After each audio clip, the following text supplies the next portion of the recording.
Hello guys, welcome back to my channel. तो आज हम करेंगे यूनिट 3 का लास्ट चैप्टर और अकॉर्डिंग टू बुक ये है 12th चैप्टर जिसका नाम है means of providing remedial instructions for improving learning, use of feedback for teachers and self improvement.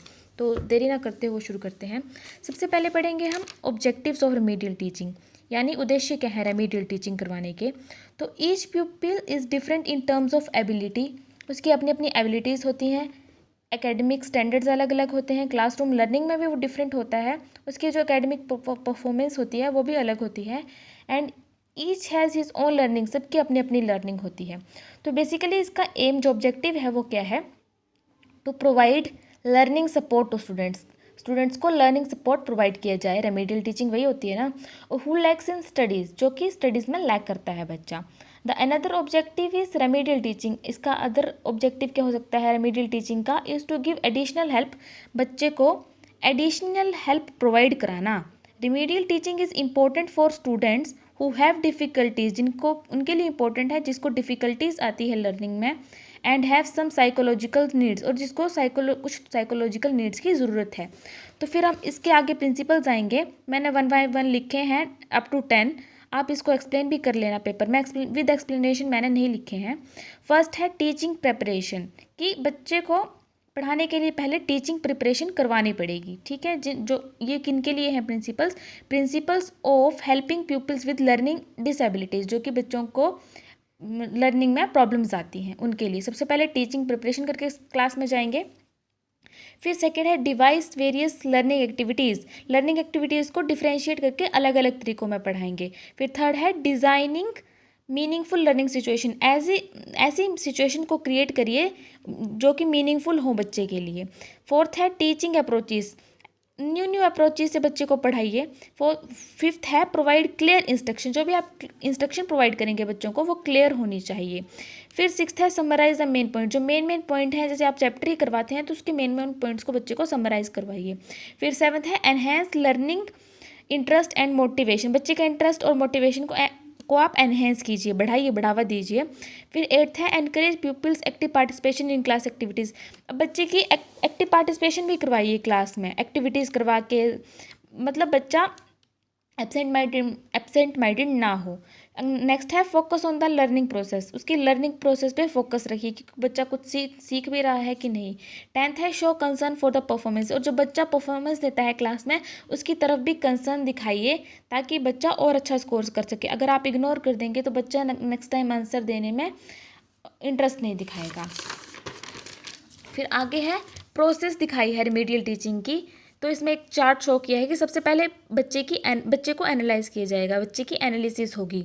तो उसमें आएगा सबसे पहले कैसे कैसे एनालिसिस करेंगे प्यूपिल को, बच्चे के पहले उसकी लर्निंग एबिलिटीज़ को एनालिसिस करेंगे, फिर उसके लर्निंग स्टाइल को एनालाइज करेंगे, फिर इंटरेस्ट को करेंगे, फिर लर्निंग नीड्स, बच्चे की नीड्स क्या हैं, फिर परक्वेटाइज, ये इसका मतलब होता है बच्चे का बेस क्या है, बच्चे की नींव क्या है, बच्चे की फाउंडेशन क्या है। तो ये 5 पॉइंट्स थे। अब इसके आगे आप ऐसे इसका चार्ट बना सकते हैं। फिर है कि सबसे पहले टीचर क्या करेगा, टीचिंग ऑब्जेक्टिव्स को सेलेक्ट करेगा, फिर अडेप्ट करेगा करिकुलम को, फिर ऑर्गेनाइज करेगा टीचिंग मटेरियल को कि बच्चे को कैसे पढ़ाना है, फिर चूज़ करेगा बच्चे को अप्रोप्रिएट स्ट्रेटजीज पढ़ाने के लिए, फिर कलेक्ट करेगा और प्रिपेयर करेगा सपोर्ट मटेरियल जो बच्चे को पढ़ाने के लिए यूज़ होगा। फिर उसके बाद टीचिंग कैसे होगी, ग्रुप वाइज भी हो सकती है और इंडिविजुअल सिंगली भी हो सकती है। फिर फर्दर जब एक बार टीचिंग हो जाएगी तो इवैल्यूएशन होगी और ऑब्जर्वेशन भी होगी। अब इवैल्यूएशन में क्या आएगा कि इवैल्यूएशन किसकी होगी, evaluation with obstacle in learning, जो ऑब्स्टेकल्स आपको रास्ते में दिक्कतें आ रही हैं लर्निंग में उसकी इवैल्यूएशन होगी। और ऑब्जर्वेशन के केस में होगा अचीविंग टारगेट्स, जो कि आप टारगेट्स को अचीव कर रहे हो उनकी ऑब्जर्वेशन की जाएगी। अब एनालिसिस से लेके जो ऑब्स्टेकल्स तक बात आ रही है ना इवैल्यूएशन की, ये आएगी रिवाइज्ड अडेप्ट टीचिंग में। और जो लर्निंग एबिलिटीज़ से आप अचीविंग टारगेट यानी ऑब्जर्वेशन की तरफ आ रहे हो वो है एडवांस लर्निंग या फिर लर्निंग न्यू टॉपिक्स। तो ये था एक टेबल, एंड इसको आप एज इट इज़ पेपर में लिख देंगे फ्लो चार्ट बना के। तो ये आ जाएगी the process of remedial teaching. फिर आगे है इसको फर्दर डिफाइन किया हुआ है करिकुलम एडेप्टेशन, यानी करिकुलम को अडेप्ट करेंगे, बच्चे को होमवर्क पॉलिसीज़ में वो आ जाएगा, बच्चे को होमवर्क भी देंगे ताकि बच्चा फ्री ना बैठा रहे, उसकी रिमीडियल टीचिंग घर पे भी हो।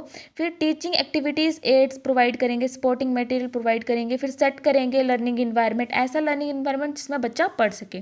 फिर रिमीडियल टीचिंग स्ट्रेटेजीज जो कि हमारे पास 5 हैं। पहली है इंडिविजुअलाइज्ड एजुकेशन प्रोग्राम, यानी इंडिविजुअलाइज से आप क्या समझते हैं, एक एक बच्चे पे नज़र रखेंगे सिंगली, तो वो इंडिविजुअलाइज्ड एजुकेशन प्रोग्राम को सेट करेंगे बच्चों को। एक टीचिंग स्ट्रेटजीज है रिमीडियल, इसको हम IEP भी बोलते हैं शॉर्ट टर्म में। पीयर सपोर्ट प्रोग्राम में क्या आएगा, यानी कि provide helps to each other, जब बच्चे एक दूसरे को हेल्प प्रोवाइड करेंगे स्टडीज़ में तो उसको हम पीयर सपोर्ट प्रोग्राम बोल देते हैं। Peer is for friends. Reward scheme, बच्चे को कोई भी आप इनाम दे दीजिए, रिवार्ड दे दीजिए, तो वो भी उससे कि बच्चा सीखने की उसमें बच्चे में ये आएगी, इच्छा जागृत होगी, तो इसलिए बच्चे को रिवार्ड देंगे तो उससे भी बच्चा सीखेगा, तो ये एक स्ट्रेटेजी है। फिर हैंडलिंग पीपल्स बिहेवियर प्रॉब्लम, कुछ बच्चों के बिहेवियर बहुत डिफरेंट होते हैं तो उसको भी हैंडल करना एक स्ट्रेटेजी ही है। फिर डेवलपमेंट ऑफ जेंडरिक स्किल्स में क्या आएगा, जैसे कि high order transferable skills includes, कुछ बच्चे बात नहीं करना चाहते हैं, कम्युनिकेटिंग प्रॉब्लम्स होती हैं, या जो मतलब प्रॉब्लम्स जेनेटिक्स से आती है ना, वो प्रॉब्लम बात की हुई है। कई बच्चे शर्माते हैं, क्यूरियोसिटी नहीं होती है पढ़ाने में, पेशेंस बिल्कुल नहीं होता है, एकदम हाइपर हो जाते हैं, फ्लेक्सिबल नहीं होते हैं, करेज ही नहीं होता है आंसर देने का, तो वो सब डेवलपमेंट ऑफ जेंडरिक स्किल्स में आ जाएगा।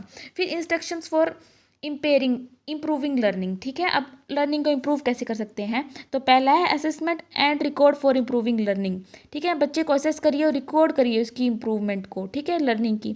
फिर 2 मोस्ट कॉमन मेथड बताए हैं टीचर रेफरेंस के लिए, टीचर्स के लिए बताए हैं कि कैसे आप बच्चे को असेस कर सकते हैं।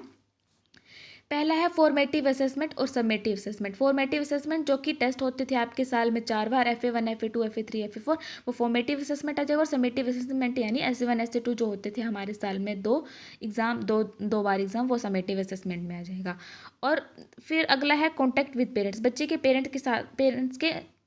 पेरेंट्स के साथ कॉन्टैक्ट में रहिए ताकि पेरेंट्स को उनके बच्चों की लर्निंग के बारे में पता लगे और उनकी लर्निंग इंप्रूव होए। नंबर 3 है कोऑर्डिनेशन विद अदर टीचर्स के साथ भी आप कोऑर्डिनेशन तालमेल बना के चलिए और प्रोफेशनल के साथ ये लर्निंग को इम्प्रूव करने में हेल्प करेगा। फिर जो पर्पस है असेसमेंट का टीचर और स्टूडेंट पेरेंट्स एडमिनिस्ट्रेशन के लिए, वो पढ़ेंगे। Main purpose is to allow the student teachers administration to, बच्चे की मतलब असेसमेंट को ये रिफ्लेक्ट करते हैं स्टूडेंट की लर्निंग को और प्रमोट करते हैं लर्निंग को, ये एक पर्पस है असेसमेंट का, ठीक है। अब हम किस किस के लिए बताएंगे, टीचर, स्टूडेंट, पेरेंट्स और एडमिनिस्ट्रेशन के लिए। सबसे पहले टीचर और स्टूडेंट की बात करी है कि teachers are expected to use assessment result to, किस लिए, और student are expected to use assessment result to. Teachers का किस लिए होगा, ताकि वो रेगुलर और फ्रीक्वेंट फीडबैक दे सके स्टूडेंट को, ताकि वो अपनी परफॉर्मेंस को इम्प्रूव कर सके। और दूसरा है डिटरमाइन स्टूडेंट के पिछले नॉलेज को डिटरमाइन कर सके, स्किल्स को कर सके, स्ट्रेंथ को कर सके और वीकनेस को कर सके।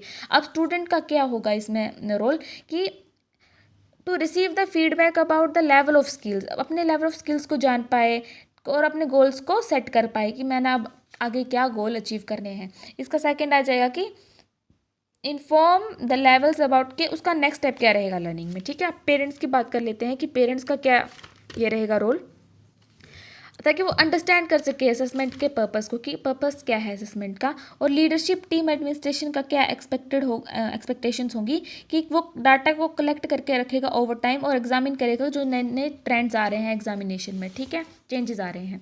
फिर इसका सेकंड पॉइंट है पेरेंट्स वाले का, कि वो अपने बच्चे की स्ट्रेंथ्स को जान पाएँ, इसलिए ज़रूरी है, इसलिए मेन पर्पस बनता है असेसमेंट का। और वो अपने बच्चे को देख भी पाएँ कि उसकी ग्रोथ कौन से एरिया में हो रही है, या वो फ्यूचर किस एरिया में जा सकता है। अब इवैल्यूएशन का क्या आ जाएगा, कि evaluate current programs, consider the, मतलब अब लीडर टीम एडमिनिस्ट्रेशन जो है वो इवैल्यूएट करेगी करंट प्रोग्राम्स जो चल रहे होंगे और फ्यूचर में आने वाले प्रोग्राम्स की भी इंट्रोडक्शन करवाएगी।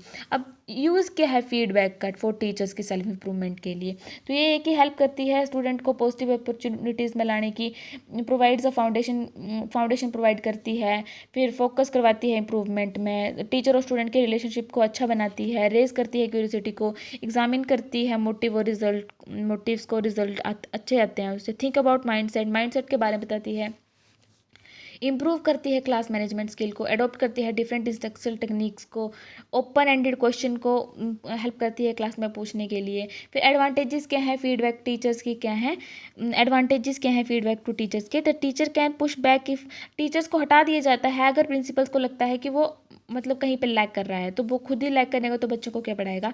Teacher can supply additional information, और टीचर जो है वो एडिशनल इन्फॉर्मेशन भी सप्लाई कर सकते हैं अगर वो उनको कुछ लगता है कि कुछ और एक्स्ट्रा इन्फॉर्मेशन बच्चे को देनी चाहिए। अब रोल क्या है फीडबैक का इन इम्प्रूविंग लर्निंग, अब इतना सही रोल है कि feedback help in improving learning through it's reinforcement. जब हम फीडबैक देंगे बच्चे को तो उसकी लर्निंग इंप्रूव होगी, उसको रिइंफोर्समेंट देंगे हम यानी मोटिवेशन देंगे तो उससे उसकी लर्निंग इंप्रूव होगी।